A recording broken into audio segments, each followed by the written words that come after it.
Describes a wall crossed employee. Wall crossed employee मतलब जिसने Chinese wall को break कर दिया, मतलब जिसने कर दी। तो इसका आंसर देखिए, पहले ए ऑप्शन देखते हैं, employee who has breach the Chinese wall, एक एम्प्लॉय जिसने चाइनीज वॉल को ब्रीच किया, ठीक है। बी देखते हैं, employee transfer to a new department, एक एम्प्लॉय तो नए डिपार्टमेंट में चला गया, तो आंसर हो ही नहीं सकता। An employee given access to confidential information under strict compliance. देखिए, एक एम्प्लॉय जिसने इंफॉर्मेशन का एक्सेस दे दिया किसी बाहर वाले को अंडर द स्ट्रिक्ट कंप्लायंस, लेकिन कंप्लायंस के साथ साथ, उसे ही बोलते हैं वॉल क्रॉस एम्प्लॉय। ऐसा एम्प्लॉय जिसने वॉल क्रॉस कर ली और पकड़ा नहीं गया। तो देखिए इसका answer, wall cross employee are deliberately granted access to sensitive information. एक डेलिबरेटली का मतलब जानबूझकर वो अपनी जो इंफॉर्मेशन है बाहर वाले को बताता है इन अ कंट्रोल्ड वे, इस तरीके से कि पकड़ा ना जाए। टू असिस्ट विद डील्स और इन्वेस्टिगेशंस व्हाइल मेंटेनिंग कंप्लायंस, जिससे कि जब डील हो जाए या इन्वेस्टिगेशन भी हो जाए तो वो पकड़ा ना जाए, कंप्लायंस के हिसाब से ही काम करता है वो, और वो पकड़ा नहीं जाता, उसे बोलते हैं वॉल क्रॉस्ड। मतलब उसने चाइनीज वॉल को ब्रेक करने की कोशिश की और कर भी गया, पकड़ा भी नहीं गया, तो वॉल क्रॉस्ड एम्प्लॉइज उसे बोलते हैं। आई बात समझ में? और मैंने तो फर्स्ट ये रखा था, an employ has breach the Chinese wall. Breach तो किया ही नहीं ना, पकड़ा ही नहीं गया वो, पकड़ा नहीं गया, तो why is described as a well cross wall cross employ? हाँ, ये वो वाला एम्प्लॉय है जो सच में बड़ा चोर है, शातिर चोर। अच्छा, तो क्वेश्चन एकदम ये है, कॉम्प्लिकेटेड क्वेश्चन है सर। अरे हाउ, इससे भी कॉम्प्लिकेटेड आते हैं पेपर में, तैयारी करके जानी है।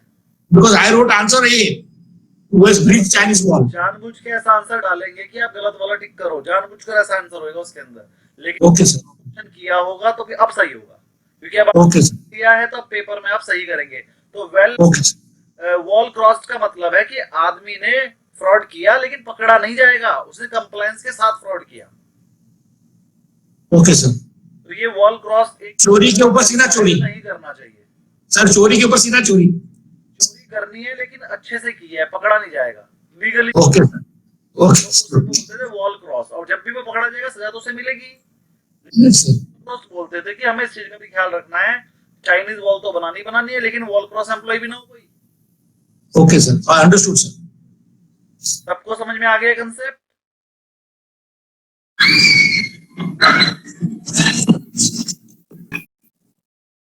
और कोई क्वेरी बोलिए, जिसने किया है क्वेरी तो आई होंगी, सर मेरी है। बोलिए। पेज नंबर बोलिए और क्वेश्चन नंबर बोलिए।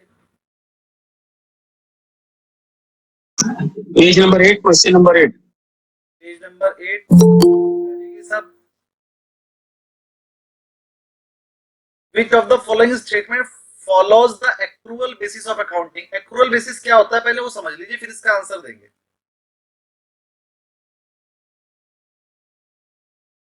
accrual basis of accounting का मतलब होता है ड्यू बेसिस। मतलब अगर मान लीजिए हमने किसी को पढ़ाना स्टार्ट करा, हमने किसी को ट्यूशन पढ़ाना स्टार्ट किया, हमारी फीस थी 1000 रुपीज पर मंथ, उसने मुझसे पढ़ना स्टार्ट करा 1 दिसंबर से, तो हमारा ईयर कब से कब तक? अप्रैल से लेके 31 मार्च तक। अब वो उसने 1 दिसंबर से पढ़ना स्टार्ट करा, 31 मार्च तक की इनकम हो गई मेरी, लेकिन उसने 1 दिसंबर को ही मुझे पूरे एक साल की फीस दे दी 12,000। लेकिन हम क्या करेंगे, इसे पूरा का पूरा पीएल में नहीं दिखाएंगे, पीएल में हम सिर्फ उतने महीने की दिखाएंगे जितने महीने की हमने कमा ली, यानी कि दिसंबर, जनवरी, फेब और मार्च, 4 महीने के 4,000 तो दिखाएंगे हम पीएल अकाउंट में कि 4,000 का प्रॉफिट तो हमारा हो गया। ये जो बचे हुए 8,000 है, ये हम एडवांस इनकम के नाम से लाइबिलिटी साइड में दिखाएंगे, कल बताया भी था, क्योंकि 8,000 रुपए हमारे पास एडवांस आ गए हैं, आप कभी भी वापस ले सकते हो, हमसे करना ही पड़ोगे तो ये हमारी लाइबिलिटी है, और जब हम उसे पढ़ा देंगे तो धीरे धीरे 8,000 को हम पीएल में दिखाना शुरू कर देंगे। इसे बोलते हैं ड्यू बेसिस। ऐसे ही अगर आपने मेरे से 1 दिसंबर को पढ़ना स्टार्ट करा और फीस नहीं दी, कोई फीस नहीं दी, चाहे फीस दी या नहीं दी, हमने 4,000 रुपए तो कमा लिए ना, दे दोगे आप बाद में, कोई दिक्कत नहीं है, तो भी हमें 4,000 रुपए पीएल में दिखाएंगे, और ये 4,000 रुपए बैलेंस शीट में एसेट साइड में एक्रूड इनकम के नाम से दिखाएंगे। ये हमारी इनकम एक्रू हो चुकी है, बस हमें मिली नहीं, हम कभी भी ले सकते हैं, ये हमारी एसेट हो जाएगी। तो एक्रूड इनकम एसेट साइड में बताई थी मैंने कल, और एडवांस इनकम लायबिलिटी साइड में बताई थी मैंने कल। तो अब आपको एक्रूअल बेसिस ऑफ अकाउंटिंग पता चला होगा। एक्रूअल बेसिस ऑफ अकाउंटिंग का मतलब होता है कि जितना हमने पीएल में दिखाएंगे, कह देना समझाया है, एक्रूअल बेसिस ऑफ अकाउंटिंग। अगर हम किसी को ट्यूशन पढ़ा रहे हैं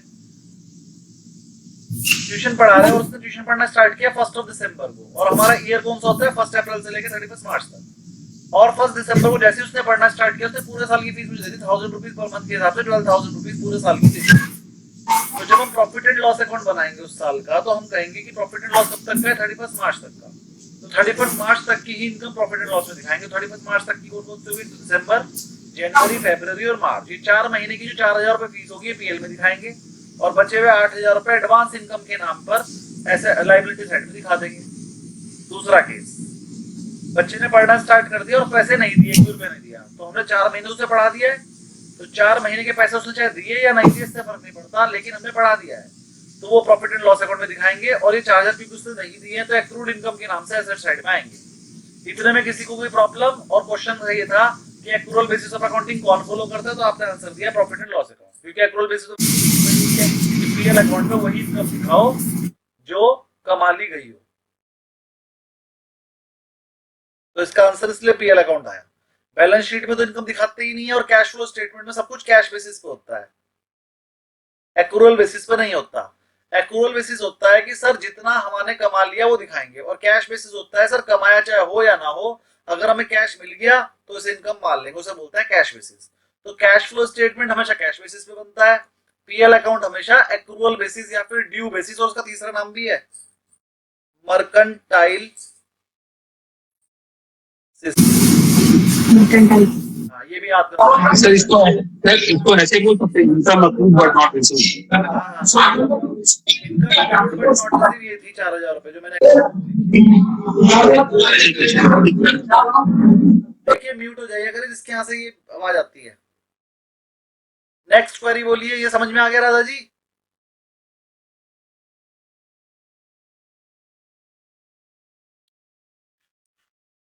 जी नेक्स्ट क्वेरी बोलिए। और कोई क्वेरी है किसी की? आगे बढ़ा। सर एक वो कॉन्फ्लिक्ट ऑफ इंटरेस्ट का मीनिंग क्या है इसमें? कॉन्फ्लिक्ट्स ऑफ इंटरेस्ट का मतलब कोई होना चाहिए, कोई फ्रॉड बाजी नहीं होनी चाहिए। इंटरेस्ट का मतलब है कि आपने कोई गलत काम नहीं करना। कॉन्फ्लिक्ट ऑफ इंटरेस्ट का मतलब कोई फ्रॉड नहीं करना। Okay, thank you. और कोई क्वेरी किसी की? ये सर चाइनीज वॉल में जो आपका इन्वेस्टमेंट बैंकिंग है उसको थोड़ा समझ दीजिएगा सर, वो जो पार्ट है इन्वेस्टमेंट बैंकिंग का पेज नंबर बोलिए। चाइनीज वॉल में। ये पेज नंबर आपका 6 है सर। Heading number? हाँ ये वाला इन्वेस्टमेंट बैंकिंग। ये रहा। चलिए पढ़ा देता हूँ। इन्वेस्टमेंट बैंकिंग सिनेरियो क्या है? Investment bank is advising company, नाम है उसका ए। इन्वेस्टमेंट बैंकिंग का काम क्या होता है वो आपको बताती है कौन से शेयर में पैसा लगाना है। On a confidential merger with company B. अब क्या है, एक इन्वेस्टमेंट बैंक इज एडवाइजिंग, एक इन्वेस्टमेंट बैंक था वो एडवाइस कर रहा है कंपनी ए के बारे में कि कंपनी ए का शेयर खरीद लो, लेकिन कंपनी ए का मर्जर हो रहा है कंपनी बी के साथ, और ये कॉन्फिडेंशियल चीज उसको पता लग गई इन्वेस्टमेंट बैंक को। अब अगर ये पता लग गई तो गलत बात है, अगर पता लग गई तो क्या होगा? Chinese wall implementation. The M&A advisory team, जो उनकी एडवाइजरी टीम होगी, इज गिवन रिस्ट्रिक्टेड एक्सेस। जो उनकी एडवाइजरी टीम है उसको, एमएलए का मतलब क्या है sir? Sir M&A advisory team उस कंपनी की एडवाइजरी टीम का नाम है। अच्छा, एम का मतलब मैं समझ नहीं पा रहा हूँ, बता दूंगा। ए का मतलब तो एडवाइजरी है। कोई भी नाम बना लेते हैं, जैसे रिसर्च एंड एडवाइजरी बनाएंगे तो R&A हो जाएगी, R&D भी होती है, रिसर्च एंड डेवलपमेंट। तो M&A का भी मतलब मर्जर एंड एक्विजिशन मैनेजमेंट हो सकता है सर। इसका मतलब है merger and acquisition advisory team, वो वाली टीम जो हाँ। मर्जर एंड एक्विजिशन के बारे में बात कर रही है। मर्जर एंड एक्विजिशन हो गया इसका मतलब। यार ध्यान समझिए, एक इन्वेस्टमेंट बैंक था, जब भी कोई कंपनी मर्जर करती है ना तो वो एक बैंक को अपॉइंट करती है कि सर हमारा मर्जर करवा दो। तो जो इन्वेस्टमेंट बैंक था उसको अपना मर्जर एंड एडवाइजर बना दिया, मर्जर एंड एक्विजिशन एडवाइजर बना दिया। अब उसे तो सब कुछ पहले से ही पता रहेगा कि कैसे मर्जर होगा, कितने रुपए के शेयर मिलेंगे, क्या होगा। लेकिन जब ऐसा होता है तो उस बैंक को ये कह दिया जाता है कि आपके यहाँ से एक भी खबर बाहर नहीं जानी चाहिए। अगर एक भी खबर बाहर गई ना तो सेबी से जो पेनल्टी लगेगी आप दोगे। तो अब क्या होगा, एमेंडेड एडवाइजरी टीम को रिस्ट्रिक्टेड एक्सेस दिया जाएगा टू सिस्टम एंड फाइल्स। एक तो ज्यादातर सिस्टम एंड फाइल्स बताई नहीं जाएगी कंपनी की, सिर्फ उन्हें कहा जाएगा आपस मर्जर पे बात करो, जितनी जरूरत हो उतना देखो, किसी को आप नहीं बताओगे आगे। Trading desk and research analyst, जो उनकी ट्रेडिंग डेस्क और रिसर्च एनालिस्ट टीम है, are physically and digitally separated.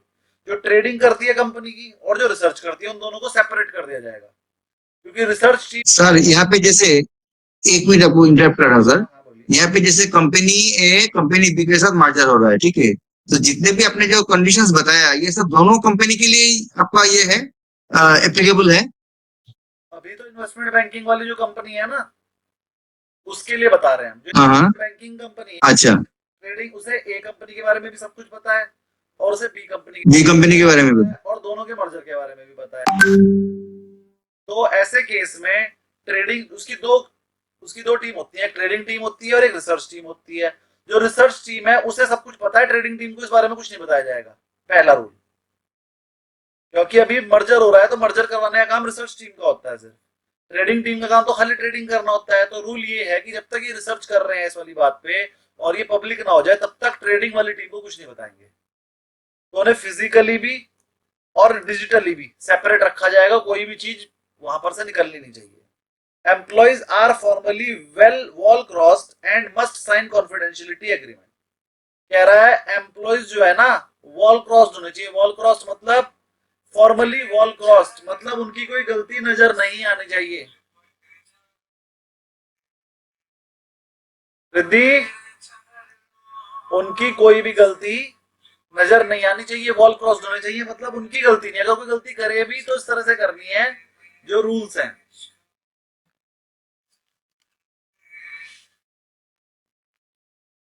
और कॉन्फिडेंशियली एग्रीमेंट भी हो जाना चाहिए कि कल को तुम कोई भी चीज बाहर नहीं करोगे।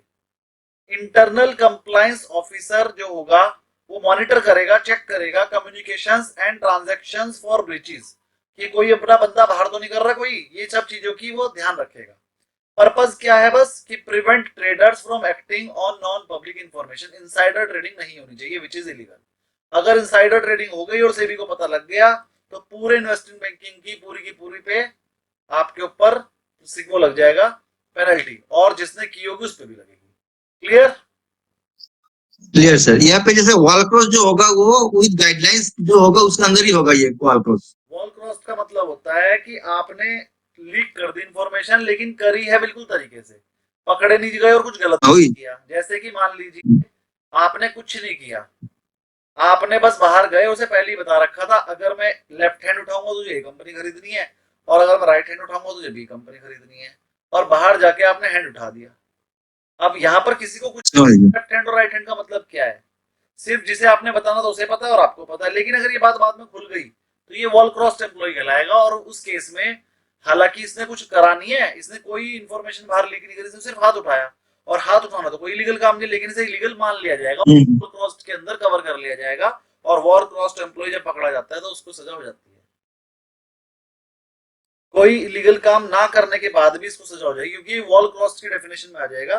भले इसने कोई इलीगल काम नहीं करा लेकिन इसके कुछ काम लीगल करने की वजह से इलीगल हो गया। क्लियर? क्लियर। लॉ फर्म वाला भी पढ़ा देता हूं, थोड़ा और क्लियर हो जाएगा। लॉ फर्म के केस में अब की बार आप उसके वकील हो। सिनेरियो क्या है, अ लॉ फर्म थी इज रिप्रेजेंटिंग टू क्लाइंट, उसी के दो क्लाइंट थे और दोनों का अपोजिंग इंटरेस्ट है, सेपरेट केसेस। जरा ध्यान समझिए, पहले उसका एक क्लाइंट था, एक क्लाइंट में उसका अलग हिसाब था, दूसरा क्लाइंट था उसमें भी उसका कुछ अलग केस था, लेकिन वो दोनों का अपोजिंग इंटरेस्ट था, दोनों का रिलेटेड था कुछ ना कुछ। तो देखिए, separate legal team are assigned. जरा ध्यान समझिए, पहले आपने एक मिस्टर ए का केस लड़ा। मिस्टर ए का केस क्या था, अगेंस्ट था मिसिस बी। मिस्टर ए का आप केस लड़ रहे थे मिसिस बी से तलाक दिलवा रहे थे, तो आपने मिस्टर ए का केस लड़ा और वहां पर आप मिसिस बी से तलाक दिला रहे थे। दूसरा केस आपने लड़ा मिस्टर सी का, वहां पर आप मिसिस बी से शादी करा रहे हो। अब मुझे ये बताइए, एक केस में तो आप बी को मिस्टर ए से तलाक दिला रहे हो, एक केस में आप मिस्टर सी की शादी करा रहे हो उसी मिस्टर बी, उसी मिसिस बी से। तो यहां पर एक ही फर्म है और दो केस लड़ रही है, वो चाहे तो इस वाले केस का फायदा इस वाले केस में उठा सकती है, या फिर इस मतलब कॉन्फ्लिक्ट ऑफ इंटरेस्ट आ रहा है इसमें। कॉन्फ्लिक्ट ऑफ इंटरेस्ट आ रहा है, क्योंकि आप दो ऐसे केस लड़ रहे हो जो कि आप दोनों में पार्टी आपकी सेम हो रही है। तो लॉ भी ये बोलता है आप ऐसे दो केस नहीं लड़ सकते, लेकिन अगर लॉ फर्म चाहे तो लड़ सकती है, उसे टीम अलग अलग करनी पड़ेगी और वो एक दूसरे का फायदा नहीं उठाएंगे, तो फिर वो लड़ सकते हैं। एज पर लॉ ये रूल है। बात समझ में आई? अगर टीम बिल्कुल अलग, समझ में। वो एक दूसरे से कोई चीज शेयर नहीं कर रही है, तो फिर वो कर सकती है। तो सेपरेट लीगल टीम आर समझ गए। and they are provided from sharing information. Clients are stored separately. Clients को भी अलग अलग बात करने जब भी आएंगे, often with restricted digital access, और डिजिटल एक्सेस भी नहीं दिया जाएगा। Lawyer involve sign ethical wall memos. Lawyer जो उसमें टीम जो बनाओगे उनसे एक इथिकल मेमोज कर लेना, एक दूसरे को भी नहीं बताना। Confirming they want discuss the case with each other, और वो एक दूसरे से केस भी डिस्कस नहीं करेंगे। ये लॉ का केस नहीं करो। हाँ, एक दूसरे से भी डिस्कस नहीं करेंगे। जब जीत जाएंगे या जब हार जाएंगे, जब केस बंद हो जाएगा, फिर कर सकते हो। Sometimes firm decline a case, कभी कभी फर्म जो है केस लेने से भी मना कर देती है। सर आपकी ही सी पार्टी का हमारे पास केस है, इसलिए हम आपका ये वाला केस नहीं ले पाएंगे, आप मना कर दो केस को, अगर आप टीम अलग अलग नहीं कर सकते। If an effective wall is not feasible, तो आप मना कर दो। Purpose maintain attorney client privilege, ये याद कर लो। सर लॉ फर्म ने ऐसा क्यों किया? उसे सेबी का कोई डर नहीं था, सेबी कुछ नहीं कर सकती इसके अंदर। लेकिन अगर आपने ऐसा नहीं किया तो आपकी जो लॉयर की डिग्री है वो जा सकती है। कौन से ग्राउंड्स पे? Attorney client privilege. क्लाइंट जो है ना, क्लाइंट और लॉयर के बीच में ट्रस्ट का रिश्ता होता है, ट्रस्ट का। अगर आपने उसका ट्रस्ट ही तोड़ दिया तो आपकी डिग्री जा सकती है। रूल है ये कि आप अपने क्लाइंट का ट्रस्ट नहीं तोड़ सकते। आपके पास अगर ऐसे दो अपोजिंग केस है तो आपको लेने नहीं चाहिए, और अगर लो तो उनका ट्रस्ट मत तोड़ो। दो अलग अलग टीम को बैठाओ और आपका काम है कि वो टीम एक दूसरे से डिस्कशन ना करे, अपना अपना केस अलग अलग लड़े, जैसे कि वो दो अलग अलग ही लॉयर ने लड़ाओ केस। बिल्कुल वैसे होगा तो ठीक है, लेकिन अगर आपने ट्रस्ट तोड़ने का काम करा तो और वो क्लाइंट कल को केस कर देगी, सर इन्होंने मेरे साथ फ्रॉड किया, मेरा भी केस ले लिया, मेरी बीवी का भी केस ले लिया, और बाद में उन्हें मिक्सअप कर दिया सबको, तो वो तो चाहे केस हारा या जीता, लेकिन आपकी डिग्री जाएगी। समझ में आया? थर्ड भी बता देता हूं। अब की बार एसेट मैनेजमेंट म्यूचुअल फंड आ गया। एसेट मैनेजमेंट कंपनी कौन सी होती है? म्यूचुअल फंड होती है। और ब्रोकरेज कंपनी क्या होती है? जैसे जीरोधा, एंजल, ये होती है। क्या होगा? सिनेरियो क्या है? A firm is a research department learns of an upcoming downgrade of a company. किसी कंपनी थी, मान लो एचडीएफसी म्यूचुअल फंड था, उसके अंदर बहुत सारे रिसर्च एनालिस्ट पहले से होते हैं। तो रिसर्च एनालिस्ट को लगा कि ये कंपनी बेकार कर रही है, उन्हें डाउनग्रेड कर दिया उस कंपनी को अपने पास। अब उन्होंने क्या करा? रिसर्च एनालिस्ट ने अपने पास एक रिपोर्ट बनाई और डाउनग्रेड कर दिया कंपनी को। तो रूल तो ये है कि जब तक कंपनी को डाउनग्रेड कर दिया उस रिपोर्ट को पब्लिश करो, और रिपोर्ट पब्लिश करने के कुछ दिन पहले और कुछ दिन बाद तक एक लिमिट है, वो आपको लेसन में पढ़ने को मिलेगी। कोई भी स्टूडेंट जो पुराने बैच का हो वो वाली लिमिट मुझे बताएगा, किसी को बताओ या ढूंढ के बताए, कल को बता देना। तो आपको कुछ दिन पहले से ही और कुछ दिन बाद तक उस कंपनी में ट्रेड नहीं करना होता, रूल है। तो रूल के हिसाब से तो अगर आपने कोई रिपोर्ट बनाई है और आप उसमें डाउनग्रेड या अपग्रेड कुछ भी कर रहे हो तो आप उस कंपनी में खुद ट्रेड नहीं कर सकते। तो अब क्या हुआ? चाइनीज वॉल इंप्लीमेंटेशन कैसे होगा? Research report are held back from traders until public release. जब तक पब्लिक में ये रिपोर्ट ना आ जाए तब तक आप ट्रेडर्स को किसी को भी नहीं बताओगे। Traders and portfolio manager are restricted from accessing analyst opinion pre release. जब तक वो रिलीज ना करते हैं वो किसी से ओपिनियन भी ले सकते जिन्होंने बनाई है। Internal system track access logs and communication pattern, और वो किसी और तरीके से किसी को भी कम्युनिकेशन भी नहीं करेंगे। अगर कम्युनिकेशन कर दी तो उसे क्या बोलते हैं? फ्रंट रनिंग भी बोलते हैं, और मार्केट मैनिपुलेशन भी बोलते हैं, और इनसाइडर ट्रेडिंग भी बोलते हैं, और ये होती ही है। लेकिन अगर पकड़े गए तो पेनल्टी लगेगी। यहां तक कोई प्रॉब्लम किसी को? ठीक है सर। मेरे हिसाब से चाइनीज वॉल अच्छे से क्लियर हो गया होगा, और चाइनीज वॉल पे एक दो क्वेश्चन हर पेपर में आए हैं। सुदीप अग्रवाल जी और अंजन जी एक एक करके आंसर पूछेंगे। पहले सुदीप अग्रवाल जी का कोई क्वेरी बताइए, बोलिए सुदीप जी। क्लियर है सर। क्लियर है। अंजन जी बोलिए आपकी क्वेरी। सर आपने बोला था कि आर्य ट्रेड नहीं कर सकता रिपोर्ट बनाने के बाद। आरए रिसर्च करने के कुछ दिन तक उस वाले शेयर में ट्रेड नहीं कर सकता, पोजीशन नहीं ले सकता, और रिसर्च पब्लिश करने के कुछ दिन पहले भी नहीं कर सकता। तो कितने दिन पहले और कितने दिन बाद है वो लिमिट मुझे याद नहीं है, हमारी बुक में ही लिखी हुई है, ढूंढ के बताना।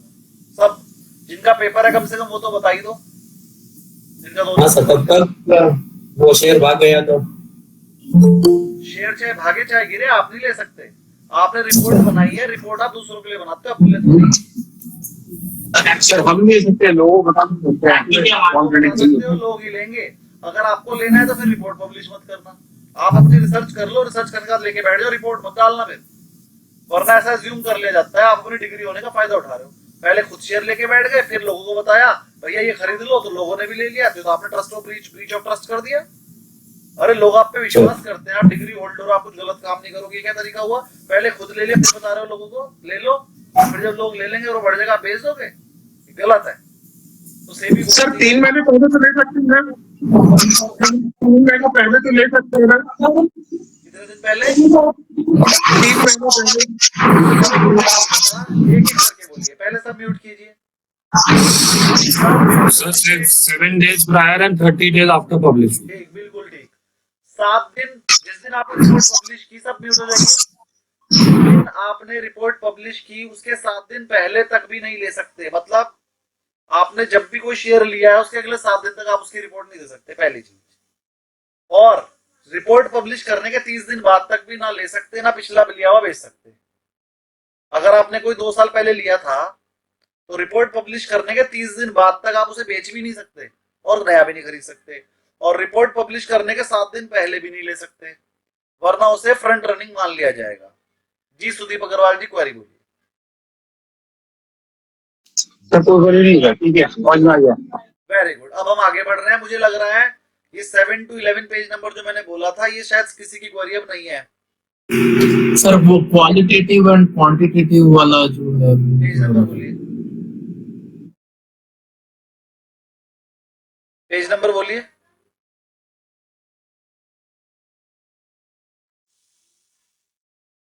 सर पेज नंबर बोलिए तभी तो बताएंगे कहाँ है। सर एक दोबारा बोलिए। 9 page number 9 and page number 9 में सर क्वेश्चन क्वेश्चन नंबर 5 है sir, question 5। Research analyst use which type of method in their analysis. देखिए एनालिसिस में हम क्वालिटेटिव और क्वांटिटेटिव, क्वांटिटेटिव क्या होता है? जहां पर हम नंबर्स पढ़ते हैं, NUMBERS, नंबर्स, मतलब कितना, कितनी सेल हुई। जब हम ये पढ़ते हैं तो उसे बोलते हैं क्वांटिटेटिव। जब हम नंबर्स की बात करते हैं, पिछले साल इतना प्रॉफिट हुआ था, इस बार इतना हुआ, ये तो होता है क्वांटिटी। और क्वालिटी क्या होती है? सर हम कौन से नंबर पे आ गई कंपनी, कंपनी ने 100 में से 100 बंदों को काम किया तो उसमें से कितने बंदों ने हमको फीडबैक अच्छा दिया, कितने बंदों ने बेकार दिया, ये हम क्वालिटी चेक करते हैं उस कंपनी की। तो जब हम रिसर्च करते हैं तो हम क्वालिटी भी चेक करते हैं और क्वांटिटी भी, प्रॉफिट भी तो होना चाहिए। एक कंपनी काम तो बहुत बढ़िया कर रही है लेकिन प्रॉफिट उसे हो नहीं रहा, तो फिर क्या करोगे उसका? और एक कंपनी को प्रॉफिट बहुत बढ़िया हो रहा है लेकिन क्वालिटी अच्छी नहीं है, तो 2-4 साल में निपट जाएगी। तो कंपनी की क्वालिटी भी अच्छी होनी चाहिए और क्वांटिटी, प्रॉफिट का नंबर भी अच्छा होना चाहिए। जब हम रिसर्च करते हैं तो हम क्वालिटेटिव भी चेक करते हैं और क्वांटिटेटिव भी चेक करते हैं। तो आंसर हो गया इसका सी। क्वेरी बोलिए नेक्स्ट। सर ये रेशियो वगैरह वो कौन से में आता है? क्वालिटी में, क्वांटिटेटिव में आता है। रेशियो सर को क्वालिटी करना क्वांटिटेटिव में आता है, रेशियो को कंपेयर करना क्वालिटेटिव में आता है। सर सिंपल सा एग्जांपल है, जब हम कोई कंपनी देखते हैं सबसे पहले देखते हैं कि उसके मैनेजमेंट की क्वालिटी क्या है, उनके मैनेजमेंट मैनेजमेंट का एक्सपीरियंस हाँ, क्या है, मैनेजमेंट उनका विजन क्या है, ये सब चीजें चेक करते हैं, क्वालिटी में आ जाता है। उनका विजन क्या है, लॉन्ग टर्म टारगेट क्या है, हाँ, ये सब क्वालिटी में आ जाता है। Very good. और कोई क्वेरी? आगे बढ़े, बढ़ते हैं।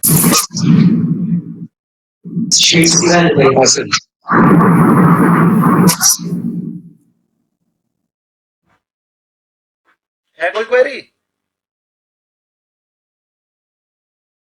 ऐसा ज्यूम कर रहा हूं कि नहीं है। आगे बढ़ते हैं। चलिए, जिसने भी ये क्वेश्चन नहीं किए हैं कर लीजिए, कल या परसों में जैसे ही चैप्टर 1 कंप्लीट होगा हम आपको 2 मॉक टेस्ट देंगे और वो आपने सॉल्व करने होंगे, वो इसी लेसन से होंगे, तो इसलिए कर लीजिए। Some important aspects before starting the class, बहुत ही प्रैक्टिकल केस स्टडी है ये मैं आज पढ़ाऊंगा और मुझे लगता है यही बस पूरा टाइम यही ले लेगी। इस तरह की एक केस स्टडी मैं आपको पढ़ा भी चुका हूं, आज एक बार फिर से पढ़ा रहा हूं, थोड़ा शॉर्ट में पढ़ाऊंगा। A limited crore profit, A limited ने 500 करोड़ का प्रॉफिट कमाया और B limited is earning 650 crore of profit per year. चलिए जल्दी जल्दी बताइए अनम्यूट करके कौन सी कंपनी ज्यादा बढ़िया है। ए लिमिटेड बी बी जो बंदे आंसर दे रहे हैं ना बस वही पास होते हैं, तो आंसर सबने देना चाहिए। प्रॉफिट के हिसाब से बी बी और सर ऐसा जरूरी नहीं है कि जिसका प्रॉफिट ज्यादा है वो कंपनी बड़ी होगी। वेरी गुड, अरे आपने तो पूरी क्लास पढ़ रखी है, आपको पता है मैं क्या समझाने वाला हूँ। सर प्रॉफिट परसेंटेज भी देखना पड़ेगा। पता है, हाँ जी। तो सबका आंसर यहाँ पर बी है, लेकिन अच्छा मुझे बताइए अगर मैं कहूं कि आप 100 रुपए कमाते हैं और मैं 120 कमाता हूं, उसका मतलब थोड़ी मैं अमीर हूं। अर्निंग पर शेयर देखना पड़ेगा। हाँ, और भी बहुत कुछ देखना पड़ेगा। अरे क्या पता मैं 120 कमा के 140 खर्च कर जाओ और आप 100 कमा के भी 50 बचा रहे हो। तो सिर्फ इस बात से कि एक बंद कंपनी ज्यादा कमाती है तो उसका मतलब वो बढ़िया नहीं हो गई, वो बड़ी तो हो सकती है। अगर मैं कहूं ए और बी में बड़ा कौन, तो जो ज्यादा प्रॉफिट कमा रहा है, ज्यादा सेल कर रहा है, बड़ी तो हो सकती है लेकिन बढ़िया नहीं। बढ़िया के लिए हम और चीजें चेक कर रहे होते हैं। चलिए आगे बढ़ते हैं। तो ए लिमिटेड 500 करोड़ कमा रही थी और बी लिमिटेड 650 करोड़ कमा रही थी per year. Which of the company you will invest, आप किस में इन्वेस्ट करोगे? तो answer can be given after some other information. अभी हम आंसर नहीं दे पाएंगे, कुछ इन्फॉर्मेशन और चाहिए। चलिए कुछ इन्फॉर्मेशन और बता देता हूँ। A Limited is earning 500 lakhs of profit. 500 lakhs का मैंने करोड़ का अब लैक कर दिया, बस और कुछ नहीं, मैंने थोड़ा सा क्वेश्चन बदल दिया। A Limited is earning 500 lakhs of profit with capital of 5 lakh. किसने पैसे लगाए? इसने 5 लाख लगा के 500 लाख कमाया। ठीक है, 5 लाख शेयर 10 रुपए का है, तो टोटल कितने लगा दिए? 50 लाख लगाया, 50 lakhs कमाया, 500 लाख, 10 गुना कमाया। B limited is earning 650 lakhs of profit with the capital of 10 lakh share of 10 each, यानी कि इसने कितने लगाए? 100 lakhs। ए लिमिटेड ने 50 लाख लगा के 500 लाख कमाया था, यानी कि कितने गुना कमाया था? 10x। और बी लिमिटेड ने 650 लाख कमा लिए 100 लाख लगा के, इसने कितना कमाया? 6.5x। ये वाली बातें समझ में आ गई कि ए लिमिटेड ने 10x कमाया, 10x का मतलब है 10 गुना, और बी लिमिटेड ने 6.5x कमाया, यानी कि 6.5 गुना कमाया। इसमें प्रॉब्लम तो नहीं है सर? ये कैसे है? ठीक है सर। नहीं सर, कोई प्रॉब्लम नहीं। किसी को समझ में नहीं आया हो तो पूछ लीजिए। सबको समझ में आ गया? 650 लाख रुपए कमाए 100 लाख लगा के, तो 6.5 गुना कमा लिया। 50 लाख लगा के 500 लाख कमाए, 10 गुना कमा लिया। मैंने सिर्फ डिवाइड किया है। तो अब मुझे बताओ, ए लिमिटेड ने कमाया 10 गुना और बी लिमिटेड ने कमाया सिर्फ 6.5 गुना, तो अच्छी कौन सी हुई? ए limited. Then we can say A limited is earning 500 lakhs from 5 lakhs. So earning per share ज्यादा होगी। इसकी कैसे निकलेगी? वो 500 लाख कमाए 5 लाख रुपए, तो इसकी अर्निंग पर शेयर होगी 100 रुपए पर शेयर। और बी लिमिटेड ने कमाए 650 lakhs और उसके शेयर थे 10 लाख, तो एक शेयर ने कमाया इसके 65 रुपीज। 65 ज्यादा होते हैं कि 100? 100 रुपीज ज्यादा है, तो ए लिमिटेड की अर्निंग पर शेयर ज्यादा। ए लिमिटेड अच्छी है। अर्निंग पर शेयर का फॉर्मूला लिख लो, per share equal to net profit divided by number of shares. ये अपने पास लिख भी लो और लर्न भी कर लो। ईपीएस की फुल फॉर्म लिख लेना, अर्निंग पर शेयर। एक शेयर ने कितना कमाया? आपने टोटल कमाए 100 रुपए, 10 पार्टनर थे, तो एक पार्टनर ने कितना कमाया? 100 रुपए को 10 से डिवाइड कर दो, पता लग जाएगा एक पार्टनर ने कितना कमाया? 10 रुपए। कैसे डिवाइड करा? 100 रुपए जो प्रॉफिट था divide by number of partner, number of shares, यही फॉर्मूला है। तो एक पार्टनर के हिस्से में कितना आया पता लग जाएगा। इसी को बोलते हैं अर्निंग पर शेयर। यहां तक अच्छे से समझ में आ गया? Yes sir. तो यहां तक समझने से हमें ये पता चला है कि ए लिमिटेड ज्यादा अच्छी है। Yes sir. वेरी गुड, आगे बढ़ दूं? किसी को कोई प्रॉब्लम तो नहीं है अभी तक? कोई क्वेश्चन नहीं। तो बोलिए।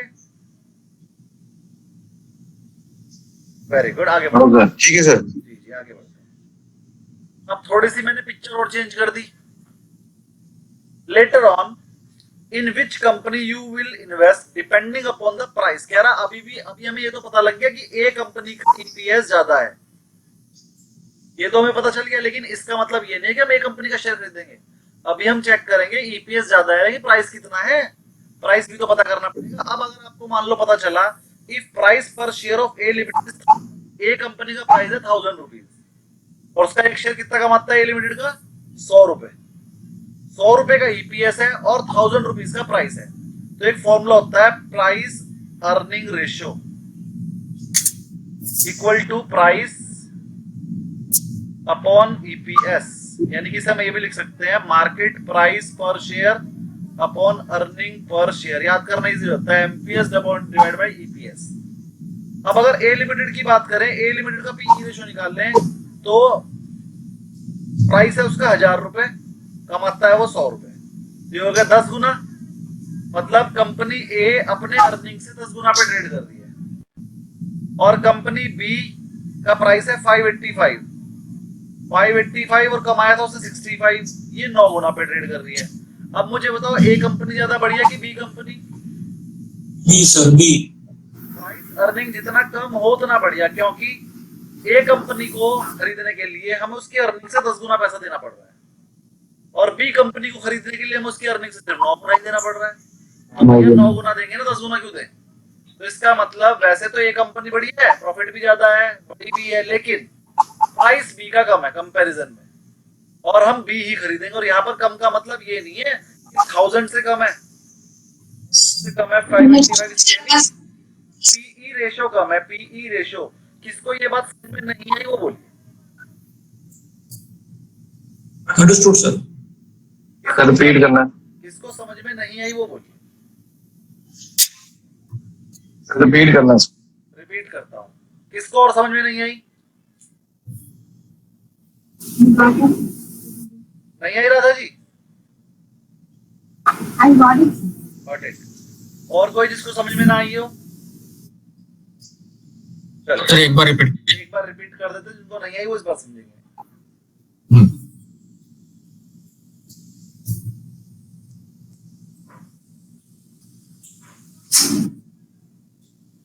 देखिए, अगर एक कंपनी का ईपीएस क्वेश्चन में गिवन है 5 रुपए, ए लिमिटेड का और बी लिमिटेड का 8 रुपए,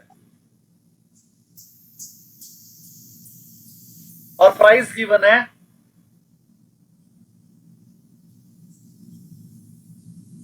20 रुपए और 40 रुपए, तो कौन सी कंपनी खरीदना चाहेंगे? ए वाली। पहले हम इसका पीई रेशियो कैलकुलेट कर लेंगे।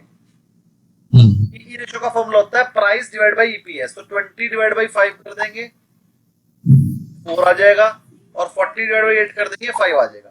फिर जिसका रेशियो कम होगा वो बढ़िया। तो मतलब क्या होता है, ये अपनी अर्निंग का 4 गुना पैसे भी मिल रही है, 5 गुना वाला लेंगे ना, तो ए इज बेटर। बस यही काम मैंने उस वाले क्वेश्चन में किया, पीई रेशियो कर लिया और जिसका कम आया वो कर लिया। हाँ जी बोलिए। सर पी के वैसे नॉर्मल तौर पर कितना रहना चाहिए? देखिए, नॉर्मल तौर पे हर एक कंपनी के लिए अलग अलग होता है। जैसे मैं बताता हूँ, जिस कंपनी में ग्रोथ ज्यादा है उसका पीई हाई रहेगा, जिस कंपनी में ग्रोथ नहीं है उसका पीई लो रहेगा। जैसे मेटल कंपनी है, टाटा स्टील, हिंडाल्को, इनका पीई बहुत कम होता है, 5 से 10 12 के बीच में होता है। लेकिन एफएमसीजी कंपनियां, Marico, Britannia, Parle agro, Nestle, है ना, डाबर, कोलगेट, इनका पी 100, 120, 150 तक हो जाता है, क्योंकि इसमें ग्रोथ बहुत है, हर साल 1.5 गुना 2 गुना भी हो सकता है, तो इसलिए इनका पीई भी हाई रहता है। ऑटो सेक्टर की कंपनियां, इनमें भी ग्रोथ बहुत होती है, तो इसलिए इनका पीई भी 100 के आसपास रहता है, 100 120 के आसपास। सारे चीज पूछना था। हाँ जी। अच्छा, ये इंडस्ट्री पी से अगर कंपनी का पी रेशियो कम है तो वो बेटर होता है ना? नहीं, ऐसा नहीं होता। देखिए इंडस्ट्री का पीई मतलब सारी कंपनियों का एवरेज। देखिए जिनको समझ में नहीं आ रहा है वो अपना क्वेश्चन पूछ सकते हैं, ये सब प्रैक्टिकल बातें हैं लेकिन काम की हैं। इंडस्ट्री पी का मतलब होता है कि इंडस्ट्री में 10 कंपनियां काम कर रही है, किसी का पी 50 है, किसी का 60 है, किसी का 70 है, किसी का 100 है, हमने उन सबका एवरेज कर लिया। एवरेज कैसे करता है, सबका पी जोड़ो डिवाइड बाई कर दो नंबर ऑफ कंपनी, मान लो 10 कंपनी का पी जोड़े डिवाइड बाई 10 कर दो, एवरेज आ जाएगा, उसी को बोलते हैं इंडस्ट्री। तो ऐसा ठीक नहीं है कि जिसका पी इंडस्ट्री पी से ज्यादा होगा वो बेकार है और इंडस्ट्री पी से कम होगा तो वो बेकार है, अच्छी है। अगर कोई कंपनी में ग्रोथ है तो उसका पी ज्यादा ही होगा। सोच के देखिए, सोच के देखिए, एक कंपनी पिछले 10 साल से बस 1 लाख रुपए की थोड़ा सा प्रॉफिट कमा लेती है और वही चल रहा है, और वो कंपनी के बिल्कुल फिक्स ग्राहक है और वही चलते रहेंगे, बस वही चलते रहे, कंपनी में कोई ग्रोथ होनी ही नहीं है, तो उसका पीई कम हो जाएगा, वो सस्ते में मिल जाएगा, उसका शेयर में ग्रोथ ही नहीं है। लेकिन उसके ऊपर एक कंपनी हर साल अपना प्रॉफिट डबल कर लेती है तो उसका पी तो हमेशा ज्यादा ही रहेगा, वो हर साल तो डबल हो जाना है वैसे ही। तो ऐसा कोई थंब रूल नहीं है, मतलब एक जनरल वो है, एजम्पशन है कि पी कंपनी का पी कम होने से अच्छा होता है, बट नेसेसरी नहीं कि वो उससे होने से सही होगा। ऐसा कोई रूल नहीं है कि पी ज्यादा है तो कंपनी बेकार है, ऐसा कुछ नहीं है। अगर कंपनी में ग्रोथ है तो पी ज्यादा ही होगा, तो हमें कैसे नापना चाहिए कि कंपनी कौन सी अच्छी, तो ये आप रिसर्च एनालिस्ट बन के अपने रूल बनाएंगे आप अपने आप। मैंने क्या रूल बनाया हुआ है बता देता हूँ। मैं क्या करता हूँ, मैं कंपनी की ग्रोथ देखता हूँ, मान लो एक कंपनी है, एक पी कंपनी है, इसका पी 10 है और इसका पी 12 है, तो आपके हिसाब से तो ये कंपनी बढ़िया है, लेकिन मैं ये पी के साथ साथ मैं इसकी ग्रोथ भी देखता हूँ। ग्रोथ मान ए कंपनी में 5% है और बी कंपनी में 7% है, फिर मैं कहूँगा जब ए कंपनी की ग्रोथ 5%, इसका पी 10 है, इसकी ग्रोथ 7%, इसका 12 है, तो ठीक है बिल्कुल। जब इसकी ग्रोथ ज्यादा है तो पी भी ज्यादा होगा। अब इन दोनों में से बढ़िया कौन सी है, तो मैं देखूंगा, फिर एनालिसिस करूंगा कौन सी कंपनी लॉन्ग टर्म तक ग्रोथ देती रहेगी।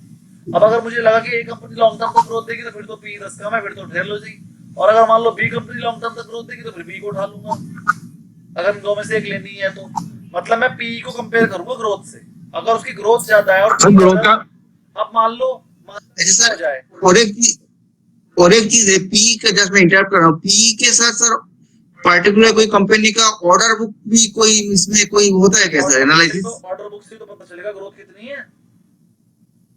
अरे कंपनी के पास ऑर्डर प्रॉफिट होगा,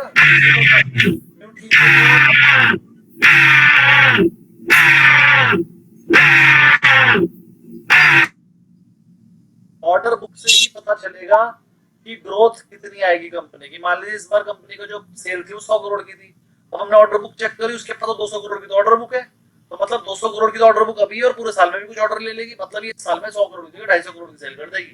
तो यहीं से अंदाजा लगा ग्रोथ ज्यादा आने वाली है कंपनी को, उसी हिसाब से उसका पी बढ़ जाएगा, उसी हिसाब से उसके रेट बढ़। ठीक है सर, इसीलिए पहले उसको बनाया है ना, ताकि हम जो है पी के बेस पे नहीं कह सकते कि ये कंपनी अच्छी है वो अच्छी है, तो उसको ग्रोथ से वो मल्टीप्लाई कर देते तो फिर एक्चुअल आ जाता है।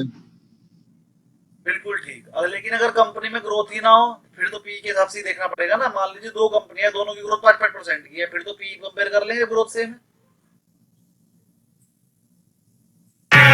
सर ये पेग रेशियो करके भी है ना, तो वो कैसे होता है? Peg ratio P with growth के साथ एक्चुअली कुछ आता है। हाँ, पीईजी रेशियो, जब हम रेशियो एनालिसिस आपको सिखाएंगे तो वहां पर हर एक रेशियो के बारे में बात करेंगे, कौन सा रेशियो किस काम आता है। आज की क्लास का ये टॉपिक नहीं है, ठीक है। अब मैं पीईजी समझाने लगूंगा तो समझ में नहीं आएगा नए स्टूडेंट्स को यहाँ पर, क्योंकि मैं उस लेवल पे लेकर नहीं आया। सिर्फ 2-3 दिन रुक जाओ, 4-5 दिन बाद वो पीई रेशियो वाला और वो रेशियो एनालिसिस का चैप्टर आएगा और सारे रेशियो लाइन लगाकर समझाऊंगा। अपने नोट में कर लो, मैंने कहा था ना जो भी क्वेश्चन आप उससे पूछते हो मैं बोलता हूँ बाद में बताऊंगा, उसे नोट करना है आपने। तो अपना ये वाला क्वेश्चन नोट कर लो, अभी 4th-5th लेसन है उसमें ये वाला रेशियो सिखाऊंगा, तब उसका लॉजिक भी बताऊंगा, कहाँ काम आता है, कैसे काम होता है, कैसे यूज करना होता है, सब बताऊंगा। और अगर नहीं बताया तो आप मुझसे पूछ लेना, नोट कर लो। आगे बढ़ते हैं,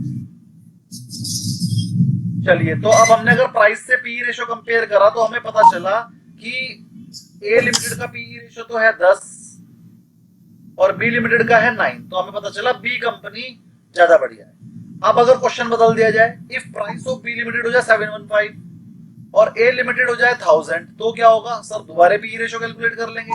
ए का तो 10 आया और बी का आया 11। अब अगर प्राइस 715 होगा तो उस केस में भले ही बी का प्राइस 715 कम है लेकिन फिर भी हम कंपनी 1000 रुपए वाली खरीदेंगे। इस चीज से फर्क नहीं पड़ता प्राइस कम है कि ज्यादा। कुछ लोग बोलते हैं कि 10-10 रुपए वाले शेयर खरीदा करो। अरे भैया 10 रुपए हो या 100 रुपए हो या 1000, उससे फर्क नहीं पड़ता। पीई रेशियो चेक करके हम अंदाजा लगाते हैं कि कौन सी कंपनी ज्यादा अच्छी है। अब यहाँ पर ए लिमिटेड का प्राइस ज्यादा होने के बाद भी, 1000 रुपए होने के बाद भी, लेकिन उसका पीई रेशियो कम है, तो इसलिए हमने ए लिमिटेड को खरीदना चाहा। यहाँ तक सबको क्लियर? तो एक केस स्टडी बताऊंगा फिर।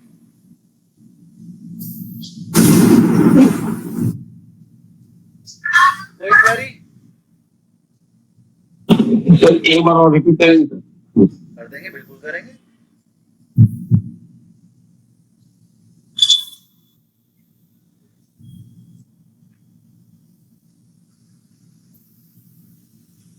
ए Limited, B Limited, EPS question में गिवन था कितना कितना, ए का तो शायद 100 था और बी का 65 था।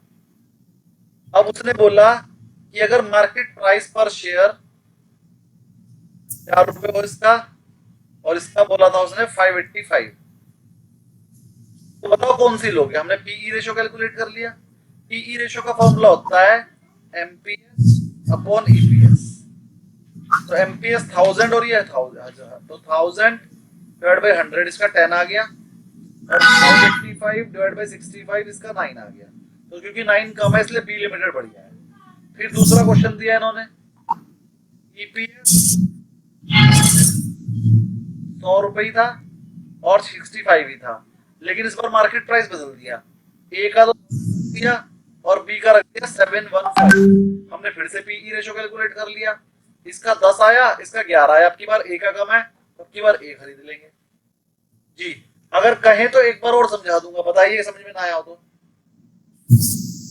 आया सर। नहीं, दोबारा समझने का मन है तो बताइए। सर एक बार ये पीडीएफ नीचे डिवाइड किया आपने तो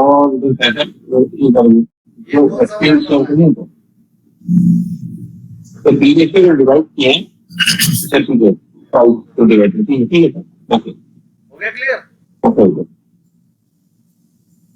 चलिए एक क्वेश्चन हो रहा सर एमपीएस जो है वो मार्केट प्राइस आएगा इसका। है, market price per share, MPS. चलिए, आज मेरे पास एक फोन आया था, नाम नहीं मैं बता रहा हूँ किसका आया था, लेकिन वो मैम कह रही थी मुझे कि सर आपने केस स्टडी तो बुक में डाल ही नहीं रखी है, पेपर में तो एक केस स्टडी भी आती है। तो लीजिए, हर एक लेक्चर में केस स्टडी है, बस बुक ध्यान से पढ़नी है। देखिए केस स्टडी आ गई, ये रही केस स्टडी। चलिए केस स्टडी सॉल्व करते हैं, बहुत अच्छी है और आंसर आप लोग देंगे इसका। एक एक्स लिमिटेड है, एक वाई लिमिटेड है, दो कंपनी है। एनुअल प्रॉफिट एक्स लिमिटेड का 300 लाख का है, नंबर ऑफ शेयर है 3 लाख 10 रुपए का है, यानी कि टोटल हो गई 30 लाख की कैपिटल। 900 बिल्कुल ऊपर जैसा क्वेश्चन है, ऐसी वाई लिमिटेड का गिवन है। 400 प्रॉफिट है, 5 लाख शेयर इनटू 10, 50 लाख की कैपिटल हो गई। मार्केट प्राइस पर शेयर है 720। तो वो कह रहा है what is the EPS of x limited. X limited का ईपीएस निकालने का फॉर्मूला बताइए। ईपीएस का फॉर्मूला बताइए कोई। Profit by number of share, 300 divided by very good, net profit divide by number of share. Number of share. 300 lakh divided by 3 lakh, 300 3 lakh से करेंगे। 100 रुपया 100 रुपीज सर। नंबर 3 लाख से डिवाइड करेंगे कि 30 लाख से? 30 लाख। 30 लाख से। अरे भाई नंबर ऑफ शेयर है, नंबर ऑफ शेयर 3 लाख है। Sir, it is per share. It is us earning per share. That's why we will not divide by 30 lakh. We will divide by 3 lakhs. Yes. फॉर्मूले में लिखा है number of share, और number of share 3 lakh है। Shares दिया हुआ है वो प्लीज म्यूट करें, फिर सबके सब हमारे को ना शिकायत कर देते हैं कि सर रिकॉर्डिंग में आवाजें आ रही थी। तो 4 आवाजें हैं, वो अपने आप को म्यूट रखें, और जब आपको क्वेश्चन पूछना हो तो अनम्यूट करें अपने आप को बस। जी अभिमन्यु जी कोई क्वेरी? नहीं है, वेरी गुड। नो। तो अभी हमने इसका आंसर निकाला 3 लाख। किसको समझ में नहीं आया? वो 100 रुपीज ईपीएस निकल गया 100 एक्स का। किसको समझ में नहीं आया? नहीं आया तो दोबारा बताऊंगा, वरना आगे बढ़ूंगा। सर एक बार रिपीट कीजिए सर।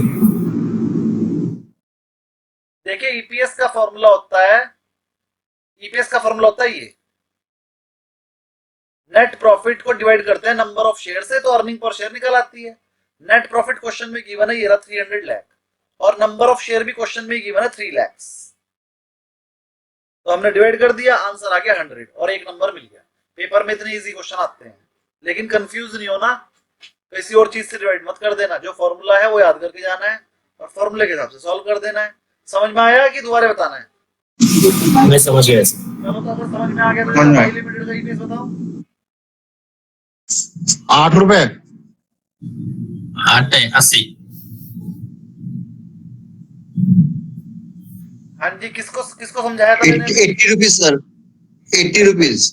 80 सबको समझ में आ गया? 80 कैसा है? सही आंसर है 80। 8 रुपए वाला। Yes Yes, sir. Yes, sir. Yes. देखिए प्रॉफिट कितना है? 400 और नंबर ऑफ शेयर कितने हैं? 5 लाख। तो 80 रुपीज आ गया वाई लिमिटेड का। क्लियर सबको? यहाँ पे सर कंफ्यूजन करने के लिए जैसे लिखा है 5 लाख शेयर्स ऑफ 10 ईच, वो शायद 10 ईच जो दिया है वो कंफ्यूजन करने के लिए। अरे बहुत कुछ कंफ्यूजन करने के लिए देगा, अभी तो क्वेश्चन अभी और भी हैं। 80 सबको समझ में आ गया? Yes. Very good. तो फर्स्ट वाले का आंसर हो गया 100 और सेकंड वाले का आंसर हो गया 80। ये देखो। चलो थर्ड देखते हैं। थर्ड क्वेश्चन है, what is the PE ratio of X? चलो बताओ, पीई रेशियो का फॉर्मूला क्या होता है?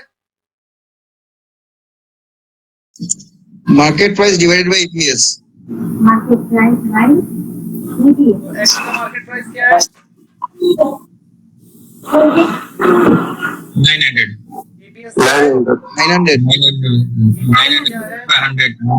9 EPS 9 आया ए का। 900 डिवाइडेड बाय 100 9 आएगा जी। 9 आएगा। सबको समझ में आ गया कैसे आया? Yes, sir. Yes. किसको समझ में Yes. नहीं आया? Yes sir. जिसको समझ में नहीं आया वो बोलिए, फिर दोबारा बताइए। सर वो 100 क्या है सर? 100 ईपीएस आया था ना फर्स्ट क्वेश्चन में, निकाला था हमने एक्स लिमिटेड का ईपीएस। ये आया था। अच्छा जी सर। तो जी जी ईपीएस रखना था तो वो पहले ही कैलकुलेट हो चुका हमारा 100। तो 900 डिवाइड बाय 100 9 आंसर आ गया एक्स लिमिटेड के लिए। वाई लिमिटेड का ईपीएस बताओ। वाई का भी सेम 9। 20 डिवाइड बाय 80 और ये तो दोनों का सेम आ गया 9। Very good. सबको समझ में आ गया क्वेश्चन? यस आंसर हमारा हो गया 9 और फोर्थ वाले का हो गया हमारा 9। बढ़िया क्वेश्चन कर रहे हो आप, तो ऐसे तो पास हो जाओगे। चलो बताओ, if price of Y limited 880 हो जाए तो इसका पीई रेशियो क्या होगा बताओ? 11। अब की बार 880 को 80 से डिवाइड कर देंगे, आंसर आ जाएगा 11। कोई प्रॉब्लम थोड़ी है, तो वही रहेगा ना, मार्केट प्राइस Yes. पर share divide by EPS. Market price जो नया वाला है वो रख देंगे, ईपीएस तो पुराने वाला ही रखना है। तो आंसर आ गया 11। किसी को प्रॉब्लम इसमें? नहीं। तो बड़े इजी क्वेश्चन आ रहे हैं। If the PE ratio of X, अब कह रहा है एक्स का पीई रेशियो 9 हो जाए और वाई का पीई रेशियो 11 हो जाए, तो कौन सी कंपनी बढ़िया? एक्स वाली। X. कौन कौन कहता है वाई बढ़िया?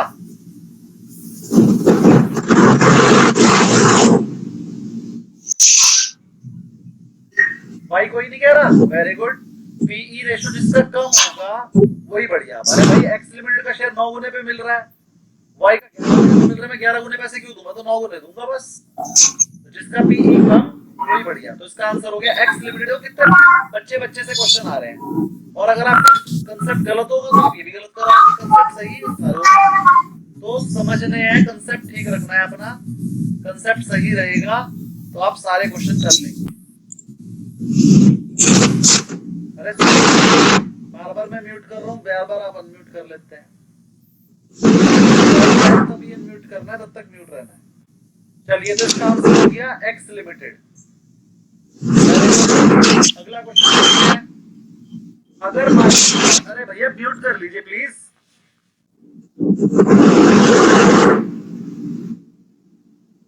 नूरानी जी आपका अनम्यूट है, मैं म्यूट, थोड़ा सा ध्यान रखें।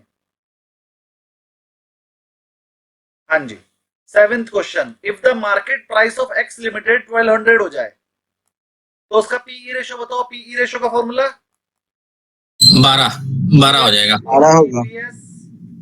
एमपीएस क्वेश्चन में गिवन Divided- 100 और ईपीएस कितना आया था एक्स लिमिटेड का? 100 आया था। 100 आया था। तो किसको समझ में नहीं आया? 100. आया समझ में? Yes sir. Very good. कोई किसी को ऐसा तो नहीं सर ये क्या हो रहा है मुझे तो समझ में ही नहीं आ रहा, ऐसा तो कोई नहीं है?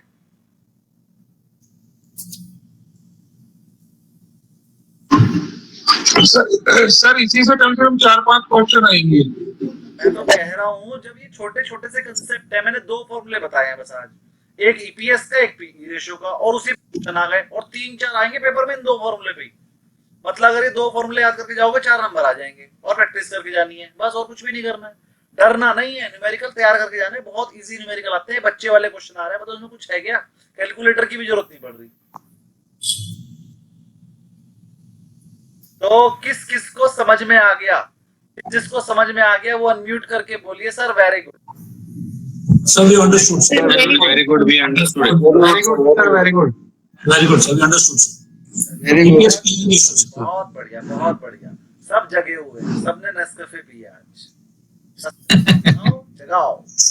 चलिए आगे बढ़ते हैं, थोड़े से क्वेश्चन और कराएंगे अभी। एक क्वेश्चन ये वाला और देखिए जी, ये आ गया। If the objective is to pay fewer times, if the objective is to pay fewer times the earning for a share, which company would you invest in the when PE ratio are 10 for x 8? बताओ Y होगा।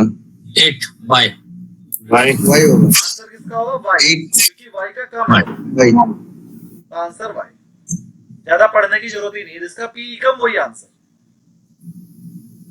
Which factor is most relevant for determining the PE ratio? कह रहा PE ratio निकालने के लिए कौन से factor की जरूरत पड़ती है? चलो PE ratio का फॉर्मूला ही बता दो बस। Market price. दो चीजों की जरूरत पड़ती है, एक तो मार्केट प्राइस की और एक ईपीएस। अगर 2 चीजें मिलेंगी तभी पीई रेशियो निकाल पाओगे। अगर इन 2 में से एक आइटम भी ना मिले तो आप पीई रेशियो नहीं निकाल पाओगे। उसका सही आंसर होगा बी। देखो इतने इजी क्वेश्चन आएंगे पेपर में, लेकिन तब होंगे जब आपको कंसेप्ट क्लियर होगा। अभी मैंने पीई रेशियो का फॉर्मूला आपको बता दिया है, अगर आपको याद होगा तो क्वेश्चन कर लोगे, वरना कहोगे सर पता नहीं कौन सा फॉर्मूला आया था पीई रेशियो का, वो तो कभी पढ़ा ही नहीं था। अगर पढ़कर जाओगे तो सब, नहीं पढ़कर तो सब हार्ड है। अगर मैंने पीई रेशियो का फॉर्मूला ना समझाया होता तो क्या आप नहीं कर पाते? लेकिन अगर मैंने पीई रेशियो बता दिया है तो आप कर पा रहे हो। ठीक, 1-2 क्वेश्चन और करते हैं। चलिए, if EPS of x limited 120 हो जाए और मार्केट प्राइस 900 हो जाए तो उसका पीई रेशियो बताओ क्या आएगा?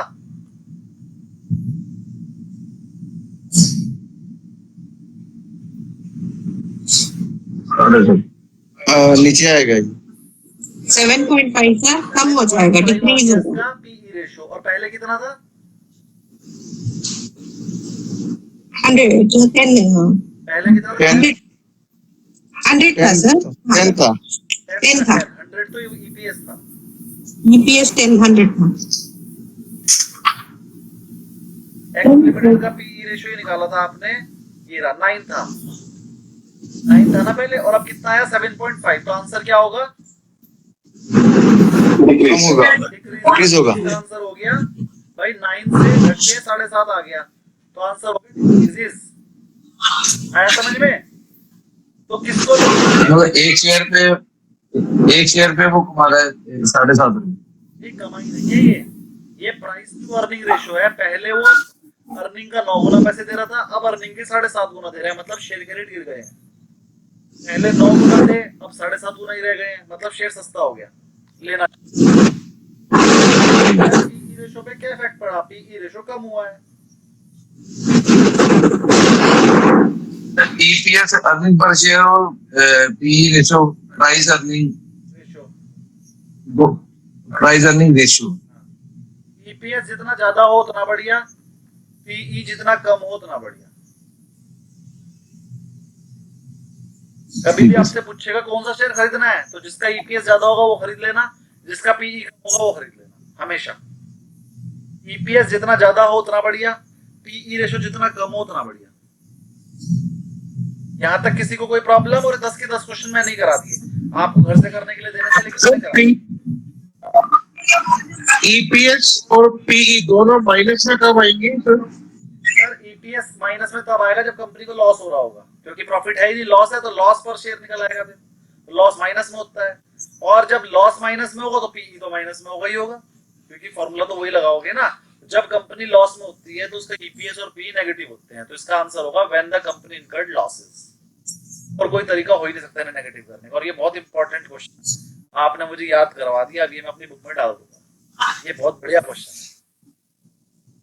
सर तो यस बैंक का कैसे रहेगा? यस बैंक का पी नेगेटिव होगा, स्टेप चेक कर लेना जाके होंगे। अगर उसका प्रॉफिट नहीं हो रहा होगा तो, अगर वो जितनी भी कंपनी लॉसेस में नेगेटिव मिलेगा आपको, पीई और ईपीएस भी नेगेटिव मिलेगा। जब वो लॉस में, अरे कोई ईपीएस का फॉर्मूला थोड़ी बदल जाएगा, नेगेटिव है तो नेगेटिव है। बड़े आगे कोई query? No sir. Very good. मजा आ रहा है आज की क्लास में भी? Yes sir. Yes sir. Yes yes sir. मजा लेने आते हो, पढ़ने नहीं आते? चलिए थोड़ी सी थ्योरी पढ़ाएंगे, थोड़ी सी बोरिंग वाली थ्योरी है, लेकिन पेपर में क्वेश्चन आते हैं इससे। और बहुत कंफ्यूजिंग थ्योरी है, ध्यान से पढ़ना। करने के कितना मर्जी पढ़ा लो, उसके बाद भी गलती करके आ जाते हो। देखो रिसर्च एनालिस्ट भी वो 5 तरह के तो पढ़ाए थे, अब 2 तरह के 3 तरह के और पढ़ा रहा हूं, जरा देखिए।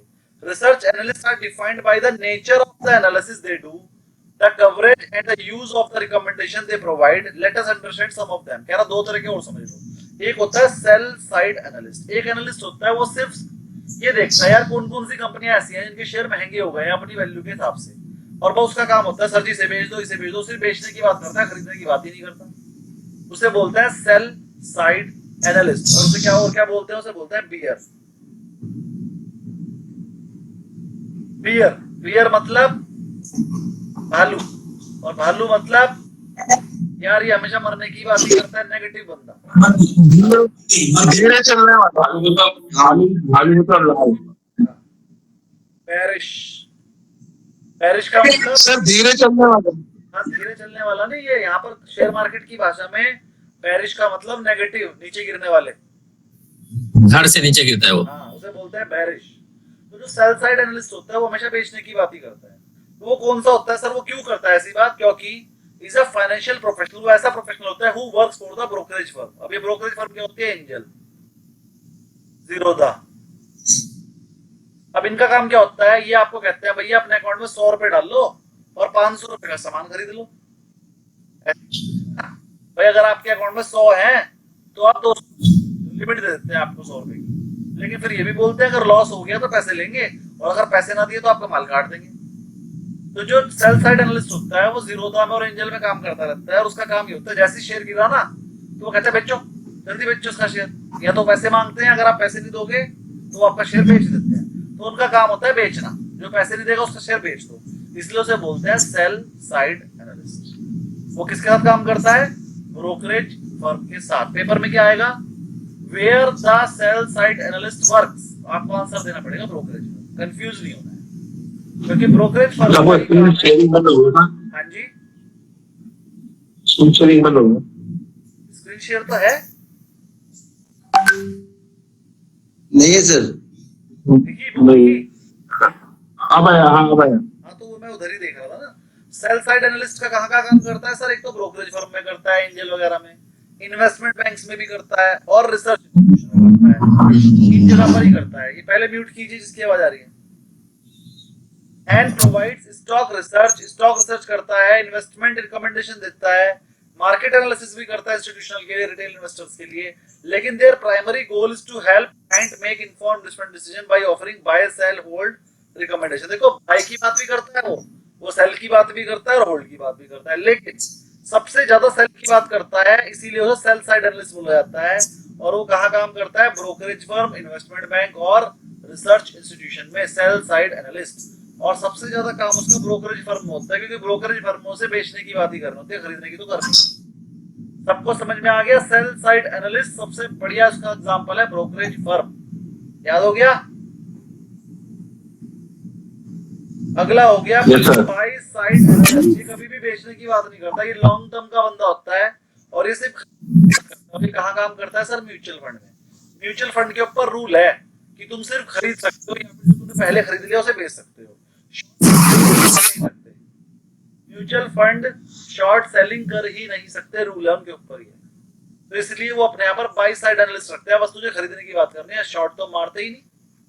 हम अपना पुराना खरीदा हुआ शेयर में प्रॉफिट बुक तो कर सकते हैं लेकिन उसे शॉर्ट नहीं मार सकते।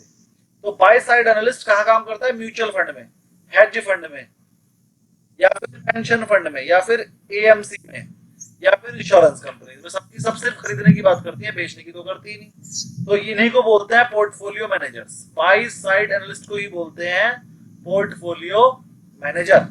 Unlike sell side analysts who provide stock recommendation to client, buy side analysts focus on generating returns for their firm's portfolio. Buy side analyst का काम होता है कि भैया लॉन्ग टर्म में पैसा बना के दो, और सेल साइड एनालिस्ट का काम होता है सर लॉस नहीं होना चाहिए, अगर कंपनी को लॉस हो गया तो मैं उसे बचा दूंगा शेयर बेच के। तो सेल साइड एनालिस्ट कहाँ काम करता है? ब्रोकरेज फर्म में। और बाय साइड एनालिस्ट कहाँ काम करता है? Mutual fund, hedge fund, pension fund, AMC और इंश्योरेंस में। सबके सब म्यूचुअल फंड ही है। सबको क्लियर है दो बातें? सर हेज फंड क्या होता है? हेज फंड वो होता है जो ना तो शेयर खरीदते हैं ना बेचते हैं, वो क्या करते हैं? हेजिंग करके पैसा कमाते हैं। और हेज फंड कैसे करते हैं काम, ये मैं एनआईएसएम 8 में समझाऊंगा। फिर भी एक छोटा सा एग्जांपल दे देता हूं। मान लीजिए आपने मेरे से कहा कि मुझे 200 ग्राम गोल्ड खरीदना है। गोल्ड का रेट चल रहा है 1 लाख रुपए। आपने कहा भैया मुझे 200 ग्राम गोल्ड खरीदना है, बुक कर लो, 1 महीने बाद पैसे दूंगा। मैंने कहा ठीक है 1 महीने बाद तुम्हें गोल्ड दे दो जो मर्जी रेट हो, लेकिन दूंगा 1,05,000 रुपए में। तो आपने सोचा 1 महीने के अंदर तो गोल्ड 1 लाख से बढ़ के 1,50,000 हो जाएगा, और ये तो 1,05,000 में देने को तैयार है। तो आपने मेरे से कॉन्ट्रैक्ट कर लिया कि मैं गोल्ड आपसे 1 महीने बाद 1,05,000 रुपए में लूंगा। तो अब अगर मैं गोल्ड खरीद के रख लूं अभी के अभी 1 लाख रुपए में, और 1 महीने बाद उसे 1,05,000 में दे दूं, तो इसके लिए मैंने कैसे प्रॉफिट कमाया? इन्वेस्टमेंट करी पहले 1 लाख रुपए की, फिर 1 महीना उसे रखा और फिर 5,000 रुपए कमाए। ये वाली इन्वेस्टमेंट करने के लिए तो मैंने खरीदा स्टॉक, मैंने स्टॉक खरीदा। और दूसरा तरीका ये हो सकता है कि मैं उस गोल्ड को खरीदूं ना, मैं उस गोल्ड को हेज करके बैठ जाऊं। अगर ये गोल्ड यहाँ से बढ़े तो मुझे प्रॉफिट हो जाए, और अगर गिरे तो मुझे लॉस हो जाए। मैं सिर्फ हेजिंग करके बैठ जाऊंगा। हेजिंग मतलब एक ऐसा कॉन्ट्रैक्ट खरीद के बैठ जाऊंगा जिसमें मुझे पैसे नहीं देने पड़ेंगे पूरे, लेकिन एक तरह से मैंने गोल्ड खरीद लिया। तो उस केस में मुझे बिना इन्वेस्टमेंट के गोल्ड मिल जाएगा, और 1 महीने बाद मैं उसे 1,05,000 में बेच दूंगा। तो वो 5,000 रुपए कमाने के लिए मुझे पूरे 1 लाख लगाने की जरूरत नहीं। वैसे फ्यूचर खरीद के बैठ जाऊं मान लो, तो 1 लाख रुपए का गोल्ड का फ्यूचर मुझे 10,000 में मिल जाएगा।